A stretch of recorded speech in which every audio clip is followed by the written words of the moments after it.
Vault 9 के core chamber में हल्की नीली रोशनी थी। जेनेसिस सिस्टम अब एक्टिव था, लेकिन उसकी स्क्रीन पर जो नाम उभरा था, ओमेगा शैडो, उसने सबकी सांसें रोक दी थीं। अयान रॉय ने स्क्रीन की ओर देखा। उसकी आंखों में डर नहीं था, लेकिन एक बेचैनी थी, जैसे कोई पुराना सपना फिर से टूटने वाला हो। अयान ने कहा, ओमेगा शैडो, ये नाम मेरे पिता ने कभी जिक्र किया था? डॉक्टर ईरा घोष ने कहा, हाँ, विक्रम ने एक बार बताया था कि जेनेसिस को बनाने में एक और दिमाग शामिल था, एक ऐसा आदमी जो सिस्टम को हथियार बनाना चाहता था। नेहा कपूर ने पूछा, क्या वो समीर रॉय था? डॉक्टर ईरा ने कहा, नहीं, समीर तो हीलिक्स तक ही सीमित था। जेनेसिस के पीछे जो छाया थी वो ओमेगा शैडो था। अयान ने कहा, तो अब वो वापस आ गया है। जेनेसिस की स्क्रीन पर एक मैसेज आया, external override attempted, source unknown, encryption level omega. Neha ने कहा, यह कोई आम हैकर नहीं है, ये कोई ऐसा है जो जेनेसिस की जड़ों को जानता है। अयान ने कहा, तो हमें उसकी पहचान पता करनी होगी। उन्होंने जेनेसिस के ट्रेसिंग सिस्टम को एक्टिव किया। एक पुराना कोड स्कैन हुआ, VX शैडो रूट। अयान ने कहा, यह कोड मेरे पिता की डायरी में था। डॉक्टर ईरा ने कहा, तो शायद विक्रम ने पहले से ही उसकी पहचान छुपा दी थी। अयान ने डायरी के पुराने पन्ने पलटे। एक पन्ने पर लिखा था, if omega returns, look for the mirror. Neha ने कहा, मिरर? क्या मतलब? अयान ने कहा, शायद कोई ऐसा जो दिखता कुछ और है, लेकिन असल में कुछ और है। उन्होंने वॉल्ट 9 के पुराने रिकॉर्ड्स खंगाले और एक नाम बार बार सामने आया, डॉक्टर ऋषभ सेन। डॉक्टर ईरा ने कहा, ऋषभ सेन? वो तो जेनेसिस के शुरुआती रिसर्चर थे। नेहा ने कहा, लेकिन वो तो 2010 में गायब हो गए थे। अयान ने कहा, या शायद उन्होंने खुद को गायब किया। अगले दिन अयान और नेहा दिल्ली के एक पुराने रिसर्च सेंटर पहुंचे, जहां ऋषभ सेन आखिरी बार देखा गया था। वहां एक कमरा अब भी एक्टिव था।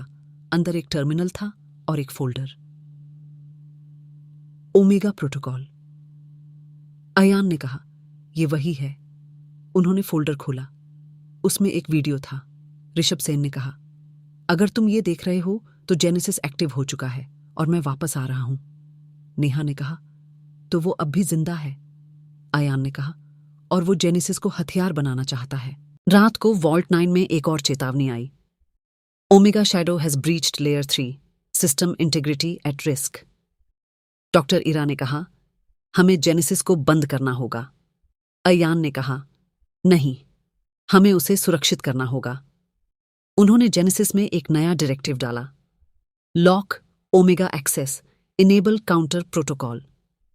जेनेसिस ने जवाब दिया, counter protocol enabled, tracking omega shadow. Screen पर एक लोकेशन उभरी, सेक्टर 9, जयपुर। अयान ने कहा, अब हमें वहां जाना होगा। अगली सुबह अयान और नेहा जयपुर पहुंचे।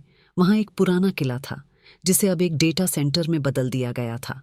अंदर एक आदमी बैठा था, सफेद बाल, गहरी आंखें और एक मुस्कान जो डर पैदा करती थी। उसने कहा, मैं हूं ऋषभ सेन और तुम विक्रम के बेटे हो। अयान ने कहा, तुमने जेनेसिस को क्यों हथियार बनाना चाहा? ऋषभ ने कहा, क्योंकि दुनिया को नियंत्रण चाहिए और मैं वो नियंत्रण दे सकता हूं। नेहा ने कहा, तुमने विक्रम को धोखा दिया। ऋषभ ने कहा, नहीं, मैंने उसे रास्ता दिखाया, लेकिन उसने इनकार कर दिया। अयान ने कहा, अब मैं तुम्हें रोकूंगा। ऋषभ ने कहा, तुम मुझे नहीं रोक सकते, जेनेसिस मेरा है। अयान ने कहा, जेनेसिस अब जनता का है। ऋषभ ने एक डिवाइस निकाली और जेनेसिस को रिमोट से एक्सेस करने की कोशिश की, लेकिन तभी अयान ने एक ओवरराइड डाला, block VX shadow root. Genesis ने जवाब दिया, access denied, omega shadow neutralised. Rishabh ने कहा, तुमने फिर से मुझे हरा दिया। अयान ने कहा, क्योंकि सच्चाई को कोई हथियार नहीं बना सकता। पुलिस को बुलाया गया। ऋषभ सेन को गिरफ्तार किया गया। वॉल्ट 9 में सब कुछ फिर से स्थिर हो गया। डॉक्टर ईरा ने कहा, अब जेनेसिस सुरक्षित है। नेहा ने कहा, तो क्या अब सब खत्म हो गया? अयान ने कहा, शायद, लेकिन एक आखिरी परत अब भी बाकी है। जेनेसिस की स्क्रीन पर एक नया फोल्डर उभरा। VGH legacy. अयान ने कहा, यह मेरे पिता की आखिरी फाइल है। क्या VGH लेगेसी में ऐसा सच छुपा है जो अयान की जिंदगी को फिर से बदल देगा? जानते हैं अगले एपिसोड में।